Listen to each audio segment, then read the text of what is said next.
Ang sarap-sarap talaga ng luto ko. Kain na. Kumakain ka, hindi ka nagtatawag. Kain na tayo. Oops. Kain ka? Wala ka pang ginagawa. Bakit? Teka, kain na tayo. Mamaya na yun. Pagpalingki ka na ba?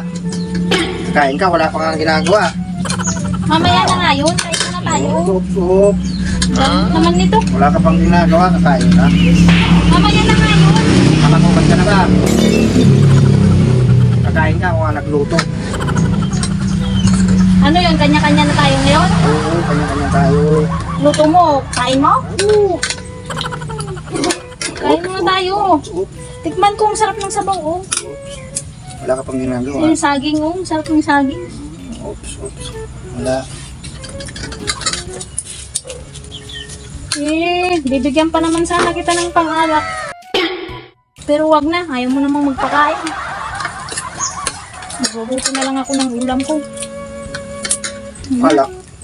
Oo, ito. Bibigay ko sana sa'yo, pero bibili ko na lang ng ulam ko. Marami mabibili ko.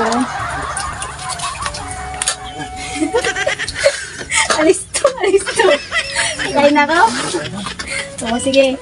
Magugas ka muna ng pinggan doon. Tapos, yung ano, upinin mo yung naghigaan ko doon, ha? Oo, kain muna ako.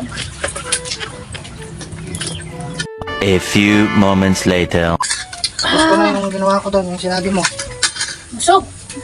Ah, tapos mo na? Oo. Naubos mo na lahat? Oo, gutom ako eh. Saan yung pangalak ko? Pangalak? May sinabi ba akong gano'n? Meron. Wala akong sinabi. Kaya na. Wala akong sinabing gano'n yan, oh. Kain ka na doon. Pagkas ka ulit ng pinggan na yun, nagkainan ko. Wala akong sinabi.